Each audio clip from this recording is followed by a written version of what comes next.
여러분 주보 참가하실 때 여러분 앞에 귀의 소식 전하겠습니다. 우리 교회를 방문하신 모든 분들 주님의 이름으로 환영합니다. 등록 원하시는 분 말씀하시면 저희가 친절하게 도와드리도록 하겠습니다. 말씀 관계 철로역정 계속 진행 중에 있는데요. 적극적으로 따라와 주시길 부탁드리고 다음 주에는 우리가 여전도회 주일로 지키게 됩니다. 그리고 청년부 해외 파송 관련해서 여러분 아마 밑에 받으신 게 있을 텐데 바텀으로 1월 28일부터 2월 3일까지 떠나게 됩니다. 우리 청년들 위해서 하나씩 갖고 뒤에서 돌아올 때까지 기도 많이 해주시길 부탁드리고 또 마음이 감동이 되신 분들은 청년들 위해서 또 후원해 주셔도 되겠습니다. 원래는 중고등부도 일본 비전 트립을 계획이 되어 있었는데 최근 일본에 지진이 있었기 때문에 약간 여진이 있다고 해서 여름쯤으로 사역의 일정을 옮겨서 연기하기로 했습니다. 중고등부의 다음 사역을 위해서도 계속 기도해 주시기를 부탁드립니다. 우리가 봉사자를 모집하고 있습니다. 주차관리부와 예배부, 유치부 교사, 훈련지원부, 바나바 사역부에서 우리가 섬기기를 원하는데요.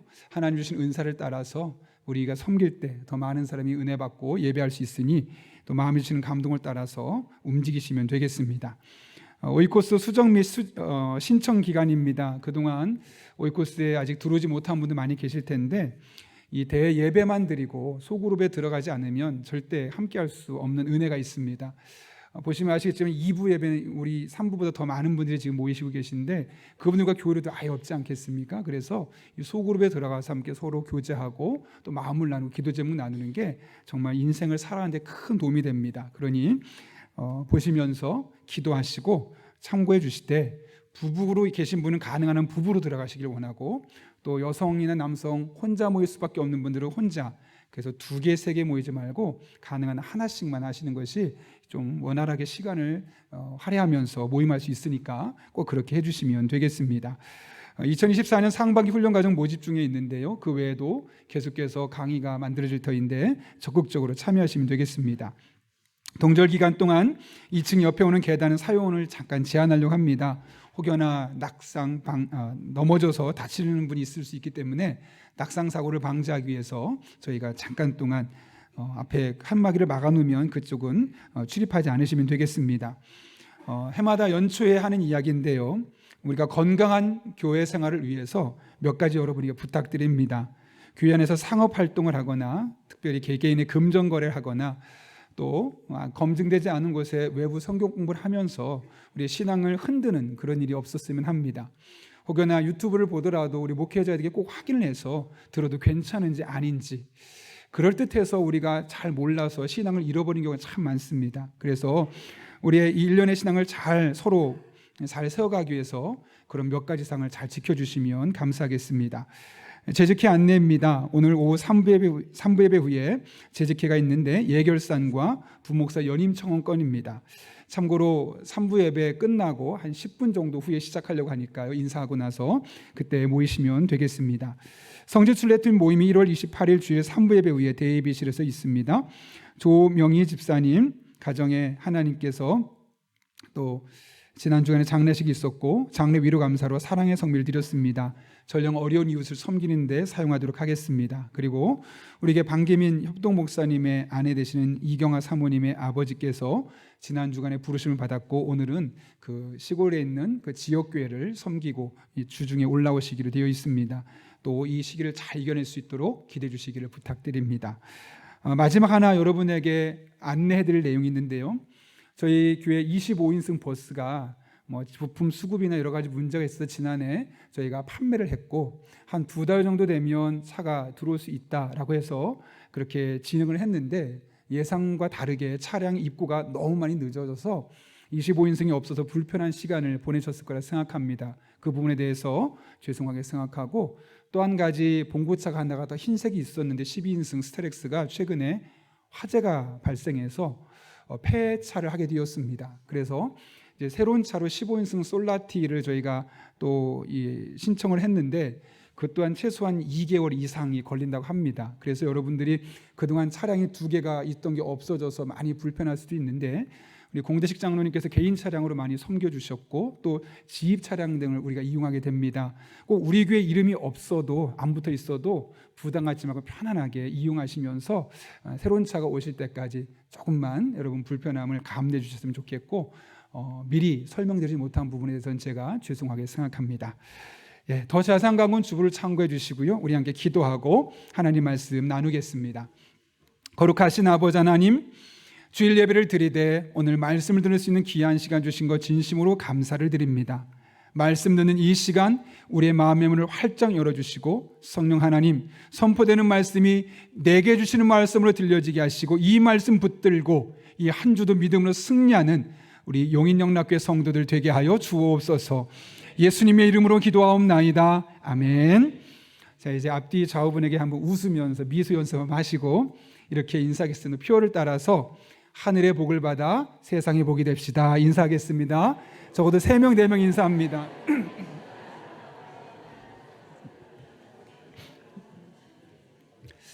그렇다고 오늘이 복날은 아닙니다.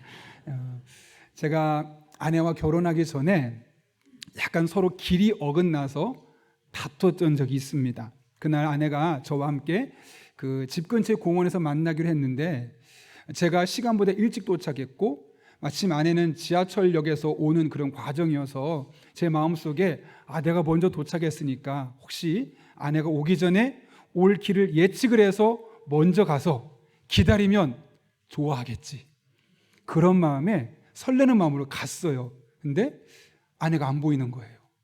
길이 어긋난 거죠. 약속 시간이 지났음에도 불구하고 아내가 안 보여서 저는 다시 그곳으로 갔어요.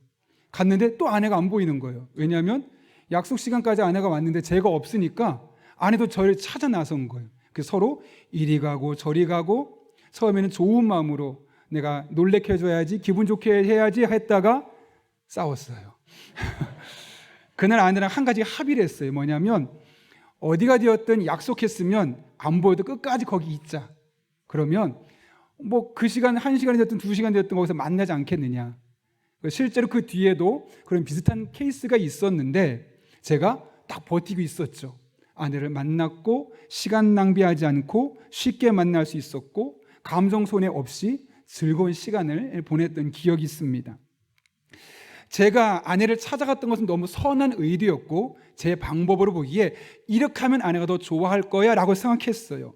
그런데 저의 방법이 아무리 의도가 좋아도 상대방이 생각하는 방법과 다르면 문제가 생길 수밖에 없죠. 근데 예배도 마찬가지입니다. 내가 아무리 선한 의도를 가지고 예배에 참여할 수 있어요. 그런데 하나님이 원하시는 방법과 맞지 않으면 그 예배에서 하나님을 만날 수 없고 서로 어긋나고 시간을 낭비하고 감정적인 소비만 일어날 뿐이죠. 그런 의미에서 우리가 이 세상을 살아가면서 좋은 만남을 갖기 위해서 서로가 서로 함께 원하는 방법대로 해나가는 것이 필요하죠. 예배는 하나님과의 만남입니다. 여러분, 손바닥이 마주치면 소리가 나게 되어 있죠. 이것처럼 우리가 예배 속에서 하나님을 만나게 되면 어떤 일이든 반드시 일어나게 되어 있어요. 저는 여러분이 예배 드릴 때마다 예배를 드렸는데 어떤 마음에 감동도 없이 그냥 가는 일이 없었으면 해요. 무조건 주일 나와서 예배 드릴 때마다 하나님을 만나고 돌아가는 여러분 될 수 있기를 예수님의 이름으로 축원합니다. 그렇다면 어떻게 예배 안에서 하나님을 만날 수 있을까요? 오늘 본문이 그 해답을 우리에게 제시해주고 있는데요. 본문의 말씀을 보게 되면 예배에 대해서 관심 깊었던 한 사마리아 여인 이야기가 나옵니다. 그녀는 예배에 대해서 남다른 관심이 있었어요. 그래서 오늘 본문 20절을 보게 되면 사마리아 사람들은 그리심산에서 예배하고 있는데 유대인 사람들은 예루살렘에서 예배하고 있습니다. 그걸 보고 질문하죠. 우리 조상들은 이 산에서, 그리심산이죠, 예배하였는데 당신들의 말은 예배할 곳이 예루살렘에 있다 하더이다. 왜 이 말을 했을까요, 여러분? 당시에 이스라엘은 북이스라엘과 남유다로 나뉘어 있었거든요. 원래 남유다의 성전이 있었어요, 예루살렘에. 그런데 서로 남북으로 갈라지다 보니까 상중도 하지 않죠. 그러니까 저 위로 간 북에 있는 사람들이 남으로 내려와서 굳이 이곳에 예배를 드릴 필요가 없는 거예요. 그러니까 북쪽에 산을 하나 정하고 그곳에 성전을 만들었던 겁니다.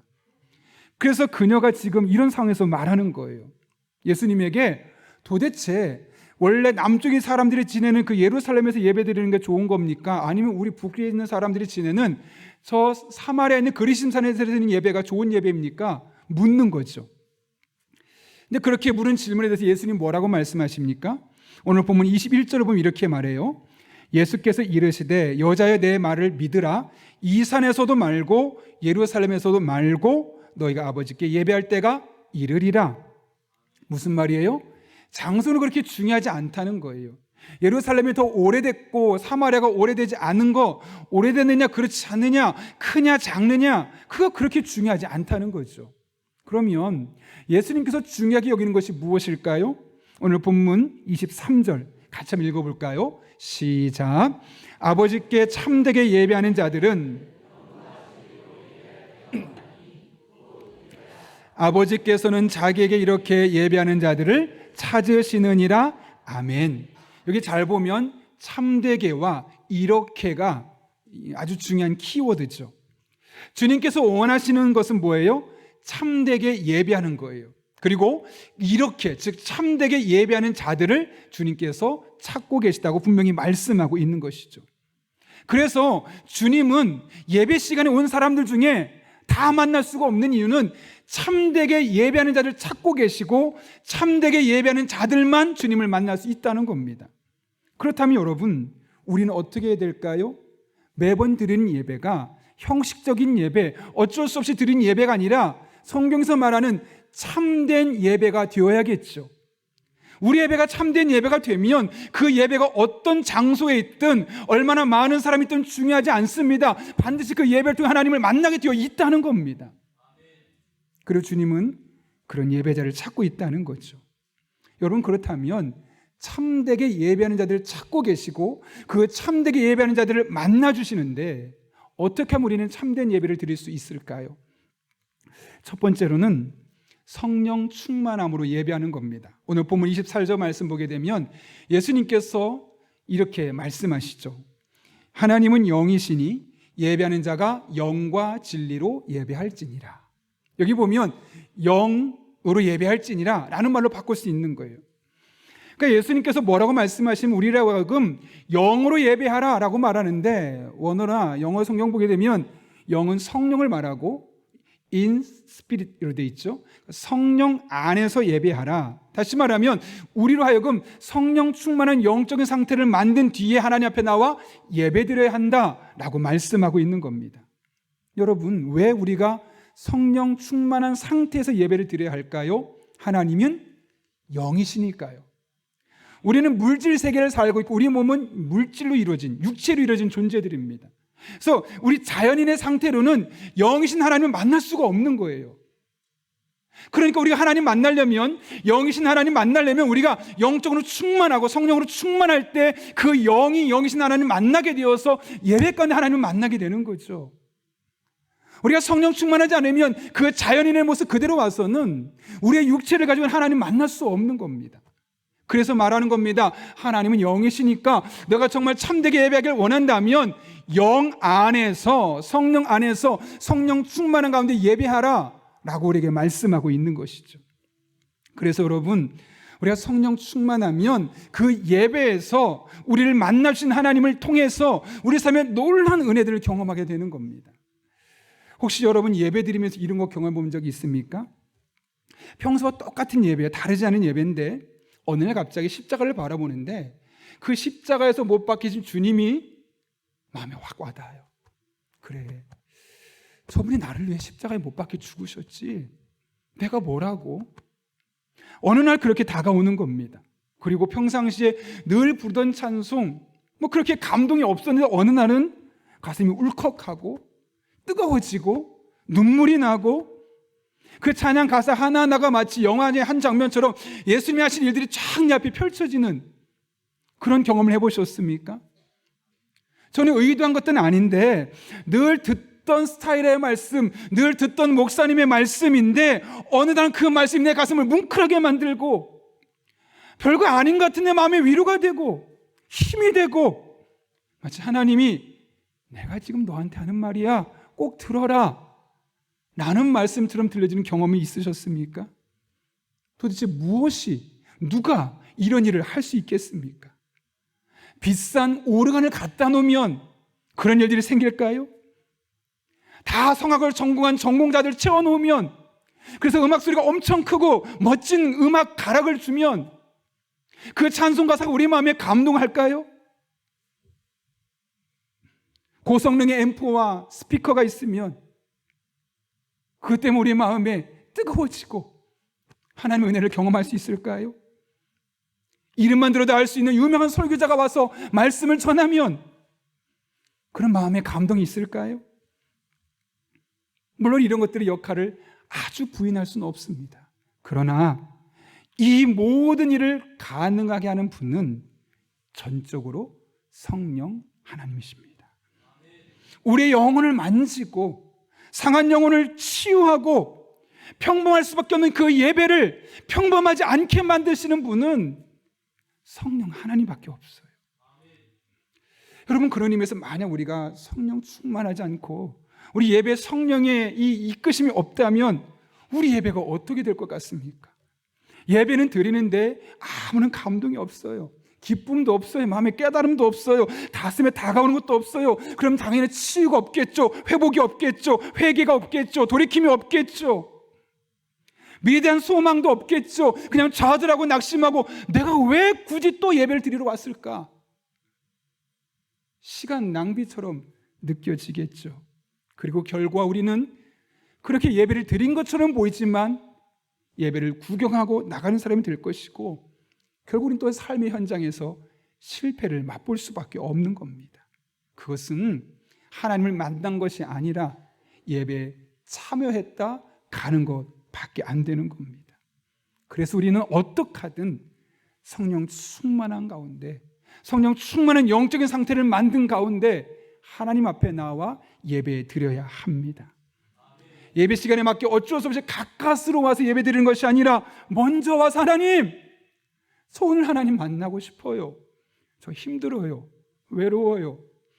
아무리 노력해도 해결되지 않는데 오늘 예배에서 말씀을 통해 찬송을 통해 제 마음 좀 만져주세요.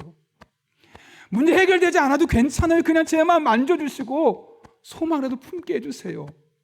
그렇게 성령 충만을 위해 사모하고 기도하고 예배한다면 그 하나님 여러분 만나주지 않겠습니까? 여러분, 하나님은 성령 충만한 상태로 예배하는 자들을 반드시 만나 주십니다. 평범할 수밖에 없는 그 예배를 특별한 예배, 평생 잊을 수 없는 예배로 만들어 주십니다. 제가 장희중앙교회에서 중등부 전도사로 사역할 때 중등부, 고등부, 청년부 이 세 개 부서가 여름 수련회 연합을 해서 한 146명 정도가 이제 수련을 했어요. 근데 제가 그때 전체 디렉팅을 하고 또 저녁에 찬양 인도를 했었는데 뭐 낮에 아이들과 막 즐겁게 놀잖아요. 프로그램도 하고 그리고 저녁을 먹고 나니까 애들이 노곤노곤해지는 거예요. 그래서 찬양 연습을 하는데 1시간 전부터 와서 하는데 10분을 했는데도 이래서는 안 되겠는 거예요. 우리도 너무 피곤하고 어쩔 수 없이 찬양하고 있고 이런 모습으로 우리가 집회를 하면 앞에 있는 이 학생들은 도대체 예배를 어떻게 제대로 드릴 수 있을까? 그냥 멈췄어요. 잠깐만 스탑하자고. 다 동그랗게 앉자. 우리 손잡자. 하나님께 기도하자. 이런 기회가 또 올 수 있는 거 아닌데 우리 정말 성령 충만할 수 있게 해달라고 찬송 가사 하나하나가 묵상될 수 있게 해달라고 간절히 기도해보자. 그리고 1시간밖에 없는데 그렇게 10분을 또 기도한 거예요. 중학교 1학년부터 청년부까지 모여가지고 한 15명, 16명 찬양팀 모여서 정말 하나님 오늘 예배 만나주셔야 합니다. 어쩜 이 아이들 지금 오늘 예배가 마지막 예배가 될 수 있는 아이가 있는데 만나주셔야 합니다. 정말 간절히 기도했어요. 그날 그 집에 놀라운 일들이 일어나는 거예요. 찬양하기 전에 몸이 아팠던 아이, 저 찬양 그만할래요 했던 아이가 찬양하면 몸이 나았어요. 원래 예배 끝나고 설교 끝나고 10분만 기도하기로 했는데 너무너무 펑펑 울면서 기도해서 1시간 동안 끊을 수가 없어서 1시간을 기도했어요. 중학생 애들이, 고등학생 애들이, 청년부가요. 어떤 여자 청년은 환상도 보고 정말 놀라운 일들이 절대로 잊을 수 없는 그 예배가 그날 사모하며 충만함을 사모하며 함께 기도했을 때 그 자리에 임하게 되었던 것이죠. 그리고 그때 그 자리에서 낳았던 아이가 제가 우리 교회 부임했음에도 불구하고 연락이 왔어요. 목사님 저 결혼해요. 꼭 제 남편 될 사람 만나주고 좀 축복해 주세요. 제가 서울에 가서 기도하고 왔다니까요. 그때 그 아이가, 여러분, 이 모든 일들이 가능할 수 있었던 이 무엇 때문일까요? 찬양팀이 많아서였기 때문이었을까요? 평상시 한 50명 모이는데 150명 정도 모여서 그런 것이었을까요? 아니죠. 하나예요. 하나님, 오늘 예배에서 하나님 만나고 싶습니다. 오늘 예배에서 우리 아이들이 하나님 정말 경험하기를 원합니다. 성령 충만하게 주셔서 정말 이 예배가 그냥 똑같은 다른 수련회가 아니라 특별한 수련회가 될 수 있게 해주십시오. 이런 성령 충만을 사모하는 기도가 바탕이 되니 그 안에 하나님이 그들을 만나주시게 되었던 것이죠. 여러분, 과거에 그런 일이 있었다면 오늘 우리가 같은 마음으로 성령 충만을 사모하며 예배에 참여한다면 그 하나님이 오늘 여러분 만나주지 않으시겠습니까? 다음 주에 여러분이 그런 마음으로 예배에 참여하면 하나님 여러분의 마음을 만져주지 않겠습니까? 그 딱딱한 마음을 부드럽게 만들어주고 여러분의 식어졌던 그 영성을 다시 한번 뜨겁게 만들어주고 하나님에 대한 열정인 갈망을 가지고 감사하며 감격하며 예배드릴 수 있는 사람으로 만들어주지 않겠습니까? 바라기는 여러분이 늘 성령 충만을 삼으며 예배할 때 그 성령 충만함으로 말미암아 예배 때마다 시간마다 하나님을 만나는 여러분 될 수 있기를 예수님의 이름으로 축원합니다. 어떻게 예배할 때 우리 예배가 참된 예배가 되고 이를 통해 하나님을 만날 수 있을까? 두 번째로는 진리로 예배하라는 겁니다. 오늘 24절 말씀 같이 한번 여러분 읽어볼까요? 읽습니다. 시작. 하나님은 영이시니 예배하는 자가 영과 진리로 예배할지니라. 아멘. 진리로 예배하라 그래요.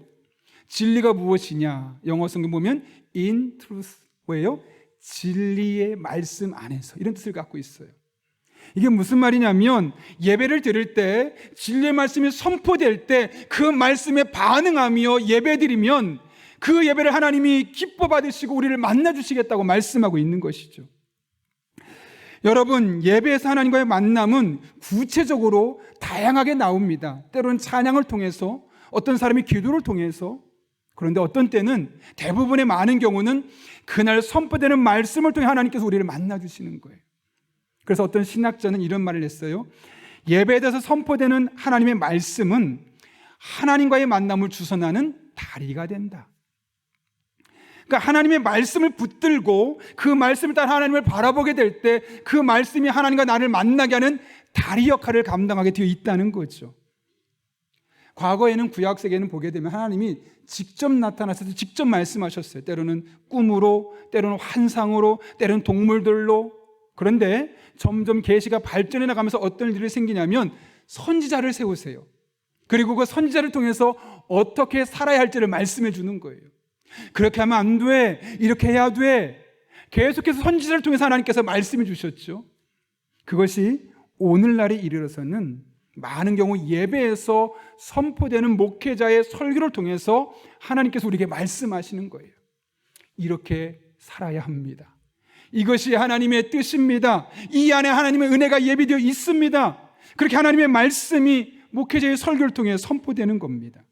그런 맥락에서 예배에서 진리의 말씀이 선포되지 않는다, 목회자가 자신의 개인의 이득을 위해서 성도들을 설득해버린다, 그렇다면 그런 예배는 참된 예배가 될 수 없고, 그런 예배는 아무리 그 사람이 말을 유효하게 잘하고 아무리 유명한 사람이라 할지라도 하나님이 받으신 예배가 아니라는 거예요. 우리가 말씀을 전하는 목회자를 위해 기도해야 되는 이유가 바로 거기 있습니다. 그래서 목회자가 바른 말씀을 바르게 선포할 때, 그 말씀을 우리가 반응할 때 그 예배가 하나님을 만나는 예배가 될 수 있기 때문에 그런 것이죠. 마틴 루터는 누가 질문을 했어요. 설교가 하나님의 말씀입니까? 라는 질문에 대해서 이렇게 답했습니다. 설교가 성경을 말하고 있는 한 그것은 하나님의 말씀이다. 성경을 이대로 말하고 있는 한 그것은 하나님의 말씀이라는 거예요. 그런데 성경 이야기를 제대로 해석하지 않고 자기가 하고 싶은 대로, 물론 듣다 보면 은혜가 될 수 있죠, 재미있을 수 있죠, 그것은 설교일 수는 있겠지만 하나님의 말씀은 아니라는 거예요. 왜요? 성경에 기반한, 그 본문이 무엇을 말하느냐를 보고 그 말씀이 선포될 때 그 말씀이 하나님의 말씀인 것이지, 내가 하고 싶은 것, 성도들을 설득하기 위해서 재미있게만 한다고 해서 그것이 하나님의 말씀은 아니라는 것이죠. 제가 대학원에 다닐 때 교수님, 설교 교수님이 정말 입술이 닳도록 하신 말씀이 있어요. 설교는 성언운반 일념으로 하는 것이다. 성언운반 일념, 뭡니까? 거룩한 말씀을 운반하는 그 한 가지 생각만으로 설교해라. 뭐 만들어내려고 하지 말고 그 있는 말씀을 성도들이 잘 흡수할 수 있도록 잘 전달하는 것이 설교자의 역할이다 라고 이야기하고 있는 거죠. 여러분, 성언 운반 일념의 전제가 무엇입니까?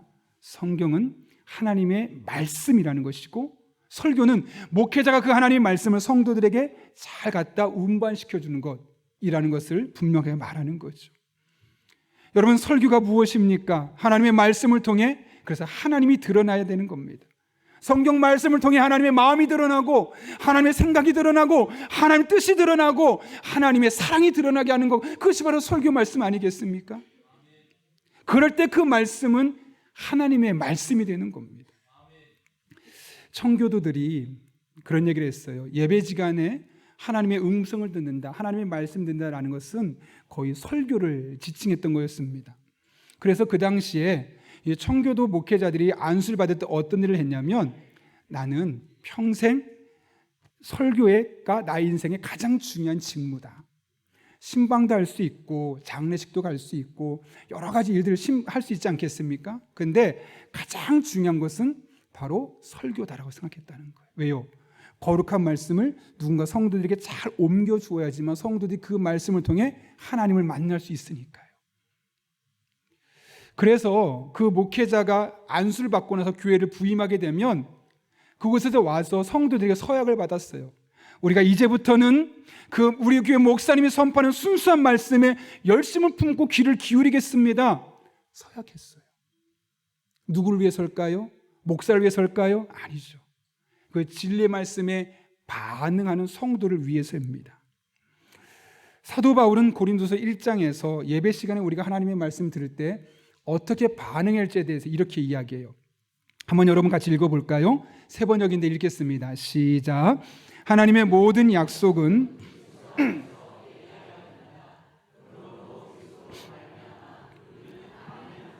하나님께 영광을 돌리는 것입니다. 아멘. 하나님의 약속은 예수 그리스도 안에서 얼마든지 이해가 될 수 있다는 거예요. 이게 뭡니까? 그대로 이루어진다는 거예요. 우리가 할 일은 뭡니까? 아멘. 그렇게 될 줄로 믿습니다. 저는 그렇게 되기를 원합니다. 아멘으로 하나님의 말씀에, 하나님의 약속에 반응하는 것이 우리의 태도라는 것이죠. 그런데 여러분, 우리가 한 가지 오해하는 게 있어요. 많은 분들이 아멘을 지적인 동의로 생각합니다. 목사님, 저 그거 동의해요. 저도 그거 옳다고 생각해요. 새로운 깨달음을 주셨네요. 아멘.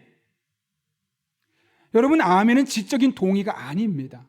잘 보십시오. 우리가 아멘 하면서 하나님께 영광을 돌리는 겁니다. 하나님의 말씀이 선포될 때 아멘하고 받아들입니다. 하나님 그렇게 될 줄로 믿습니다. 그렇게 되게 해주십시오. 이게 무슨 말일까요? 하나님이 그런 분이시면 우리가 선포하는 겁니다. 목회자 하나님은 여러분을 사랑하십니다. 여러분의 기도를 응답해 주십니다라고 말씀할 때 여러분이 아멘, 이거 뭘까요? 그냥 되기를 원한다는 소원이 아니라 하나님은 정말 그런 분입니다. 저도 그 하나님 믿습니다. 아멘이죠. 지적인 동의가 아닙니다. 하나님을 높이는 겁니다. 하나님께 영광 돌리는 겁니다. 그러니 하나님은 진리의 말씀에 반응하길 원하는 것이죠. 이것은 신약에서만 적용되는 원리가 아니라 구약에서도 마찬가지예요. 신명기에 보게 되면 하나님께서 이스라엘 백성들에게 십계명을 주고 그 뒤에도 이스라엘 백성으로 잘 살아갈 수 있게끔 많은 법칙들을 주셨어요. 27장에 이런 말씀들이 기록된, 제가 몇 가지 읽어볼게요. 그의 부모를 경홀히 여기는 자는 저주를 받을 것이라 할 것이요 모든 백성은 아멘 할지니라. 그의 이웃의 경계표를 옮기는 자는 저주를 받을 것이라 할 것이요 모든 백성은 아멘 할지니라. 맹인에게 길을 잃게 하는 자는 저주를 받을 것이라 할 것이요 모든 백성은 아멘 할지니라. 객이나 고아나 과부의 송사를 억울하게 하는 자는 저주를 받을 것이라 할 것이요 모든 백성은 뭐라고 말할까요? 아멘 할지니라. 무죄한 자를 죽이려고 뇌물을 받는 자는 저주를 받을 것이라 할 것이요 모든 백성은 아멘 할지니라. 이 율법의 말씀을 실행하지 아니하는 자는 저주를 받을 것이라 할 것이요 모든 백성은 아멘 할지니라. 아멘 할지니라.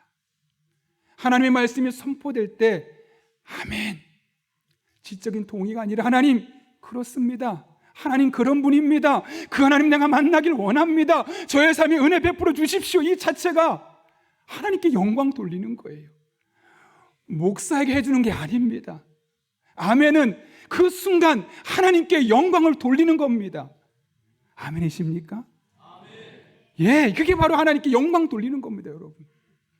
그래서 우리가 말씀을 들을 때 아멘하며 진리의 말씀에 반응하면 하나님 그 말씀을 들으시고 그 예배가 우리를 만나주시고 그 예배를 통해 우리의 삶을 새롭게 하시는 놀라운 역사가 나타나게 되는 겁니다.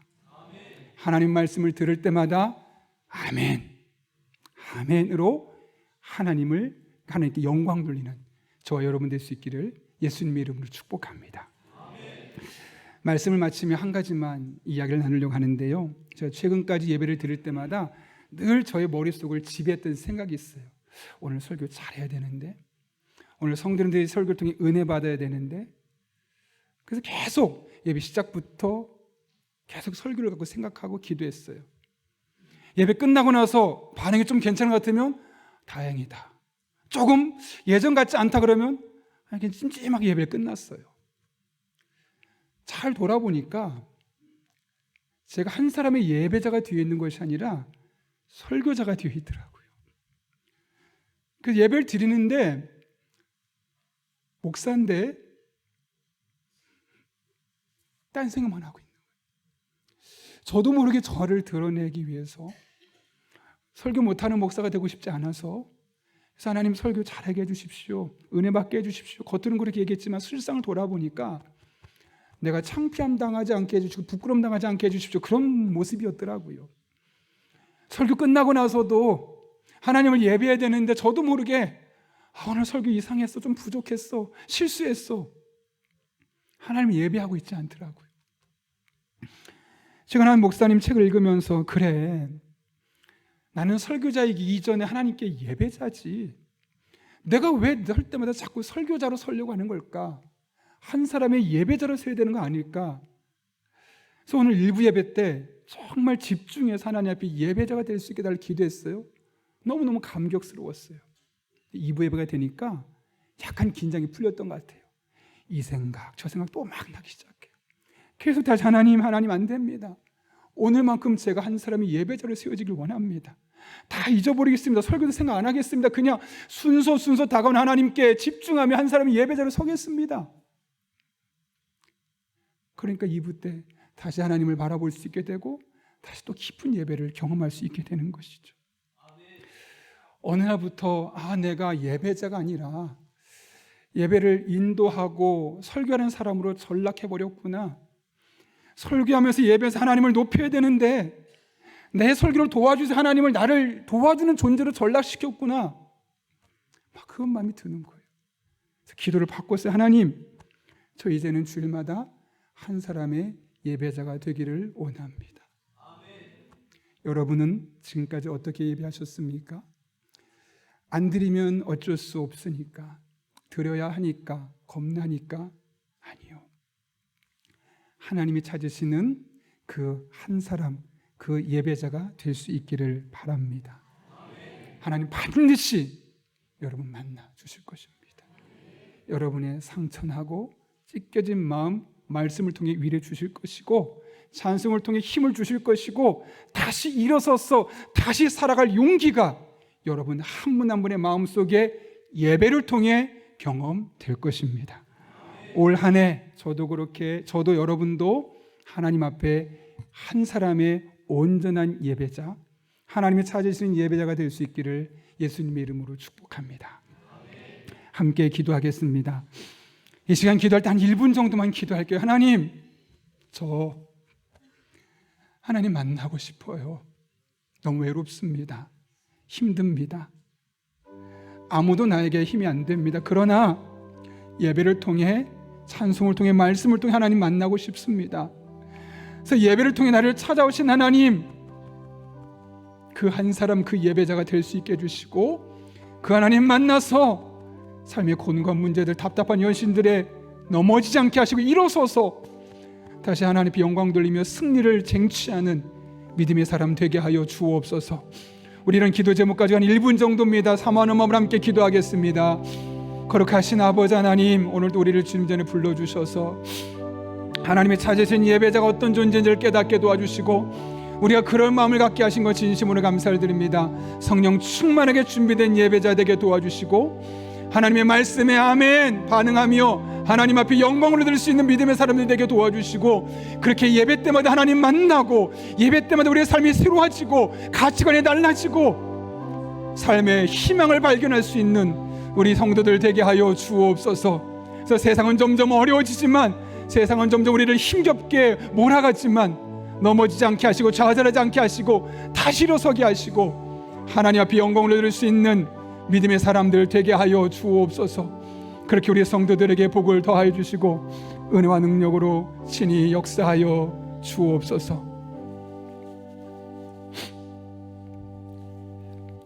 살아계신 아버지 하나님, 오늘 말씀을 통하여 하나님께서 참되게 예배하는 자들을 찾고 계신 것을 깨닫게 하시고 성령 충만한 가운데 드려지는 예배, 하나님의 말씀에, 진리의 말씀에 반응하며 아멘으로 영광 돌리는 예배자를 찾고 계시고 그런 자를 만나주신다는 사실을 깨닫게 하시는 은혜 진심으로 감사를 드립니다. 오늘 한날에 예배로 마치지 않게 하시고 2024년 끝나는 그 순간까지 오늘의 마음으로 예배할 때 예배 때마다 만나주시고 예배 때마다 새롭게 해주시고 예배 때마다 하나님을 경험하는 복된 성도들 되게 하여 주옵소서. 예수님의 이름으로 기도하옵나이다. 아멘.